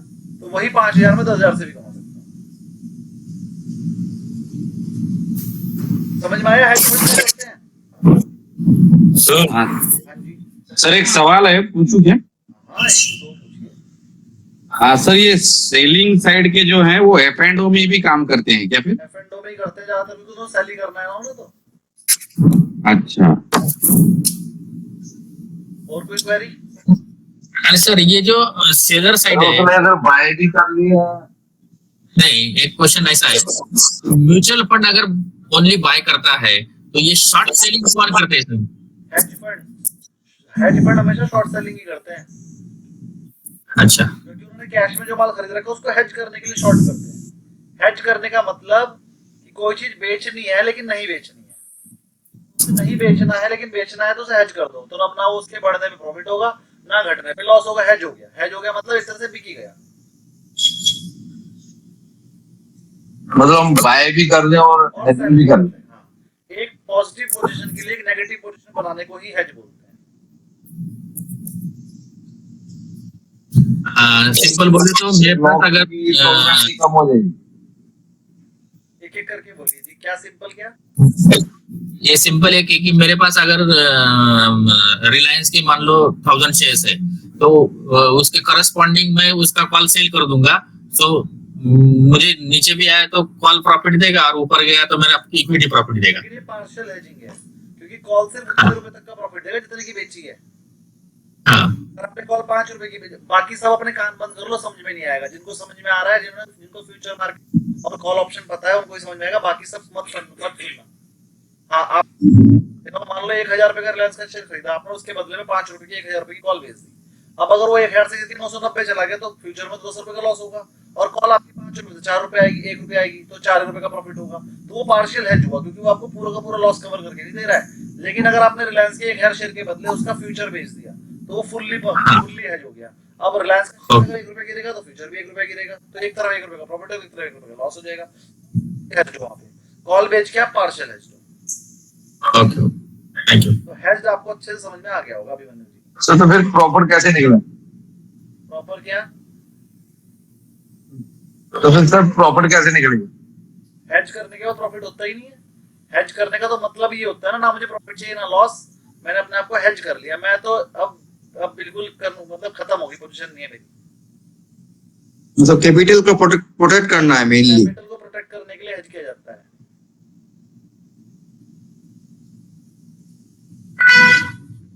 जैसे लाइफ को प्रोटेक्ट करने के लिए इंश्योरेंस ले रहे हैं सब। हाँ, एक तो नहीं, इंश्योरेंस में तो प्रीमियम जाता है, इसमें तो प्रीमियम भी नहीं जाता। आपने अगर फ्यूचर बेचा तो कोई प्रीमियम थोड़ी देना, आपने कुछ उल्टा देगा आपको। कैश वाले शेयर आपने 1000 रुपए के होंगे और जो फ्यूचर बिकेगा 1010 पे बिकेगा, उल्टा पूरे महीने में 10 रुपए का ब्याज भी मिल जाएगा आपको फ्री में। ये सब स्ट्रेटेजी बता रहा हूँ बस मैं, सही कह रहा हूँ कुमार जी, समझ में आ रही है? Yes sir. हाँ, और जो मेरे से भी पूछ रहे थे वो उनको समझ में आ गई अभिमन्यु जी को? Yes sir. समझ में आया ना मैंने क्या बोला? 10 रुपए कैसे मिलेंगे पता चल गया? हाँ, वेरी गुड। तो ये काम आ सकते हैं आपके, कभी फालतू पैसा पड़ा हो और ब्याज पे लगाना हो तो कैश में खरीदो फ्यूचर। स्क्रीनर पे जाके ढूंढो कि कौन से फ्यूचर में और कैश में सबसे ज्यादा डिफरेंस चल रहा है, फिर जोन से भी फ्यूचर में सबसे ज्यादा डिफरेंस चल रहा हो उसके कैश में शेयर खरीदो और फ्यूचर में बेच दो, डिफरेंस कमा लो, बिना रिस्क के पैसा आएगा, कोई टेंशन ही नहीं है, पैसा आएगा ही आएगा, जा सकता है, चाहे मार्केट ऊपर जाए चाहे नीचे जाए, आपको पैसा बचेगा ही बचेगा। ठीक, क्लास के बाद किसी दिन ये भी समझेंगे। एनआईएसएम 8 में समझाएंगे, क्लास के बाद क्यों? चलिए दोबारा बता देना एक बार। एनआईएसएम 8 में ऐसी 1000 स्ट्रेटेजी बताऊंगा मैं, ऐसी 1000। एक आपने प्रॉमिस किया वो दिल्ली का 5000 का बताएंगे बाद। हाँ, वो मैं फ्री बताऊंगा। और एनआईएसएम 8 में तो उससे भी बड़ी बड़ी बताऊंगा। एनआईएसएम 8 पढ़ लेना, वो 5000 तो कुछ भी नहीं है, और बहुत बड़ी बड़ी बता देंगे। अरे सर अभी पूरा कर लेंगे नए से वेट क्या? हाँ, सारा 1 से लेके 15 तक सारे कर लो। एनालिस्ट बनना है तो पूरा ही बनेगा ना। हाँ, एनआईएसएम 8 पढ़ लोगे ना तो फिर उसके हाँ। जो मर्जी कर लेना, उसमें सब कवर हो जाएगा। एनआईएसएम 8 में मैं सब कुछ पढ़ा दूंगा, फिर 1 से लेके 15 तक सारे पेपर दे देना और क्लियर भी हो जाओगे अगर अच्छे से पढ़ोगे तो।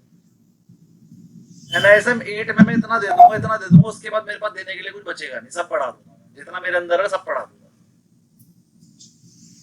ठीक, आगे बढ़ते हैं। यस ठीक है सर। सर मंडे को मैं आपके साथ खरीदूंगा फिर ये, क्या करेंगे? मतलब एक कैश में खरीदूंगा और एक वो आप जो बोलोगे बेचना है वो करूंगा, मेरे को आता नहीं तो मैं सीखूंगा आपसे। लेकिन एक बात और बता देता हूँ जो आपका गेम चेंजर साबित हो जाएगी आपकी बातों के लिए।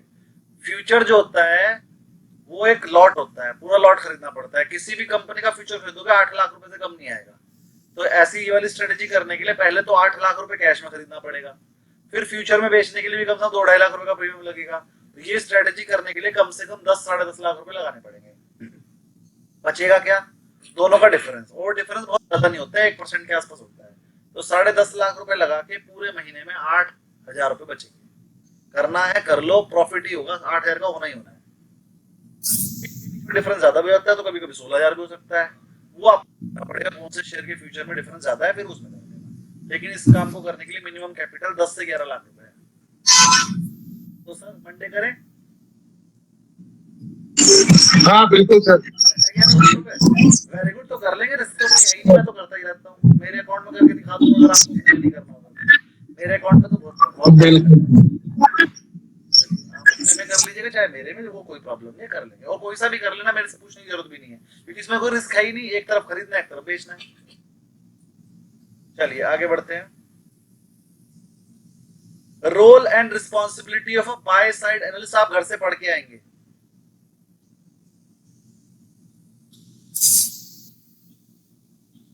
और बाय साइड और सेल साइड एनालिस्ट के बीच में डिफरेंस भी आप पढ़कर आएंगे अपने आप।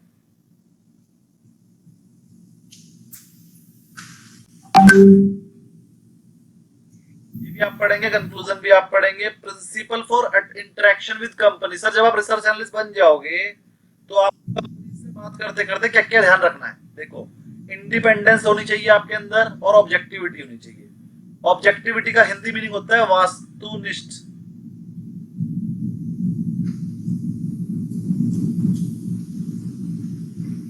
वास्तुनिष्ठता।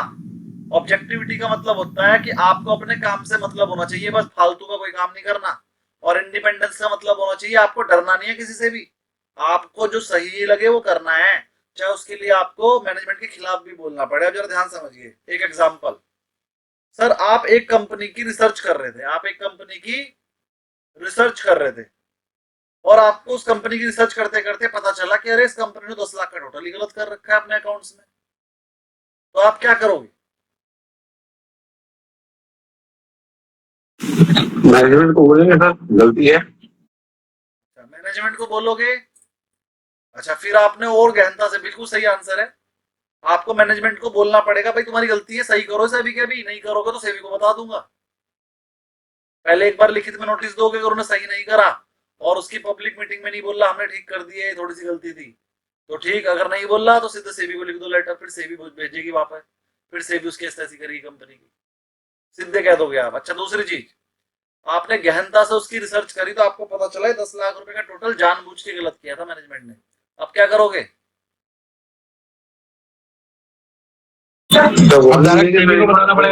रीजन फाइंड करेंगे उसके बिहाइंड, क्यों किया जानबूझ के। रीजन फाइंड हुआ तभी तो पता चला फ्रॉड करना चाह रहा था, तभी तो जानबूझ के करेगा। वार्निंग लेके सुधार देंगे। वार्निंग नहीं देंगे, अगर आपके पास प्रूफ है उसने डेलिबरेटली किया, सीधे सेबी को बताओगे। वार्निंग क्या कोई बच्चों का खेल है कि चल एक बार छोड़ देते हैं? अरे फ्रॉड कर रहा है और आपने पकड़ लिया, सीधे सेबी को बताओगे। बात समझ में आ गई?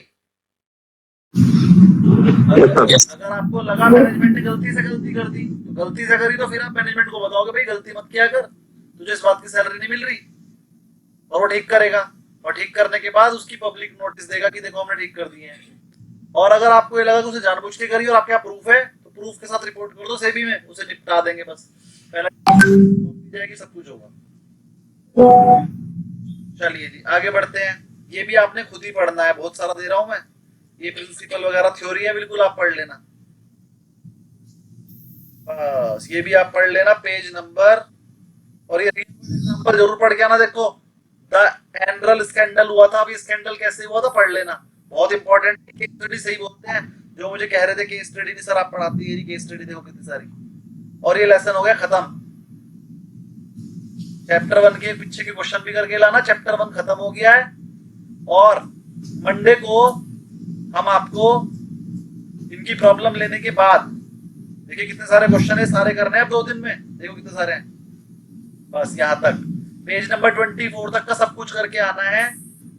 और मंडे को हम आपकी प्रॉब्लम ले लेंगे और फिर ट्यूसडे को हम आपको देंगे मॉक टेस्ट।